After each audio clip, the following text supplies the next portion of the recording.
Hello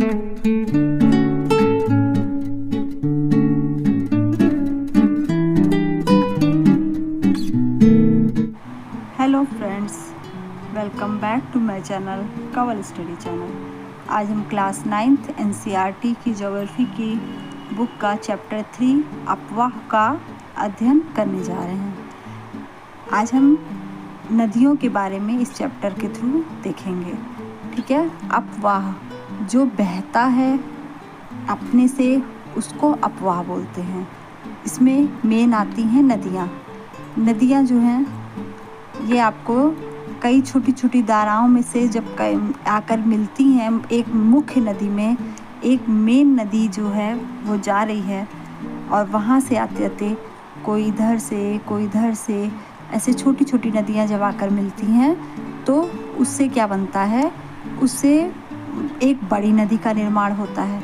ठीक है, और फिर ये नदियाँ जाते हुए लास्ट में जाते हुए किसी झील या समुद्र में या महासागर में जाकर अपने जल को गिराती हैं। और जो छोटी नदी या छोटी छोटी नदियाँ और मुख्य नदी के बीच का जो क्षेत्र होता है वो उसकी अपवाह द्रोणी कहलाती है। ठीक है, तो आज हम इसी के बारे में देखने जा रहे हैं।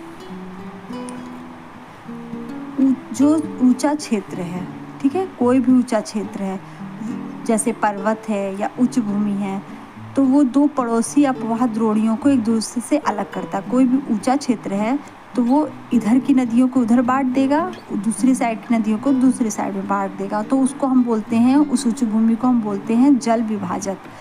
और सबसे बड़ी अपवाह द्रोणी जो है वो अमेजन नदी की है। ये आप जानते हैं कि अमेजन नदी कहाँ पर है? मुझे कमेंट में इसका आंसर दीजिएगा। ठीक है, अब हम देखते हैं भारत का अपवाह तंत्र कैसा है। तो भारत का अपवाह तंत्र में सबसे पहले हम देखेंगे कि यहाँ पर दो तरीके का अपवाह तंत्र हमको मिलेगा। एक मिलेगा हमको हिमालय की नदियाँ, दूसरी मिलेंगी हमको प्रायद्वीपीय भारत की नदियाँ। ठीक है, अब हिमालय की नदियों को हम देखने जा रहे हैं। तो ये दोनों एक दूसरे से भिन्न हैं। जो हिमालय की नदियाँ हैं वो क्या है, वो बारहमासी है। बारहमासी क्यों है? क्योंकि उनको जल जो है वो ग्लेशियर के थ्रू उसमें आता है, तो वो पूरे 12 महीने उस पर पानी भरा रहता है, वर्ष भर पानी रहता है। जब हिम जो है वो पिघलता है पर्वतों से तो उससे हमें उस नदियों को जल प्राप्त होता है, तो वो बारहमासी हो जाती हैं। और इसमें भी जो है हिमालय में भी दो मुख्य नदियाँ हैं।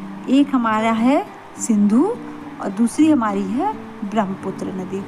ये जो है उत्तर भाग से निकलती हैं और इन नदियों ने पर्वतों को काटकर गार्जों का भी निर्माण किया हुआ है। गार्ज जो है वो मैंने नदी वाले चैप्टर में बताया है आपको।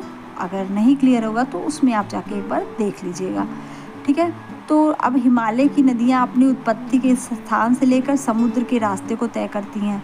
मतलब पर्वत से बहते बहते मैदानी होते हुए ये जाकर समुद्र में अपने पानी को गिराती हैं।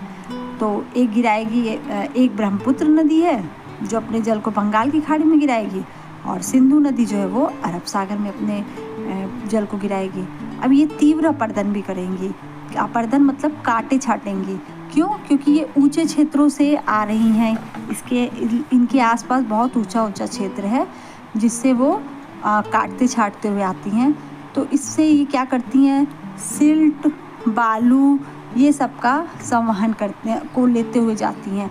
बहुत सारे मतलब पर्वत को काटेंगी तो उससे उन लोग को सिल्ट मिलेगा, बालू मिलेगा। फिर रास्ते में आते आते ये विसर्प, गोखू झील, बाढ़ वाले मैदान, ये सब निक्षेपण करती हैं, सब आकृतियों को बनाती हैं और लास्ट में आते आते डेल्टा का निर्माण करती हैं। मैंने नदी वाले चैप्टर में ये सब आपको एक बार क्लियर किया हुआ है। ठीक है, और प्रायद्वीपीय नदियाँ मौसमी होती हैं और ये मौसम के हिसाब से अपने जल को गिराती हैं कि छोटी छोटी धाराओं में बहती हैं। और जबकि हिमालय की नदियाँ बहुत बड़ी बड़ी नदियाँ हैं। ठीक है, और अब हम अपने नेक्स्ट क्लास में हिमालय की नदियों को अच्छे से देखेंगे। इतना अगर आपको समझ में आया हो तो आप मेरे चैनल को सब्सक्राइब करिएगा और इस वीडियो को लाइक करिएगा, शेयर करिएगा। Thank you everyone, bye.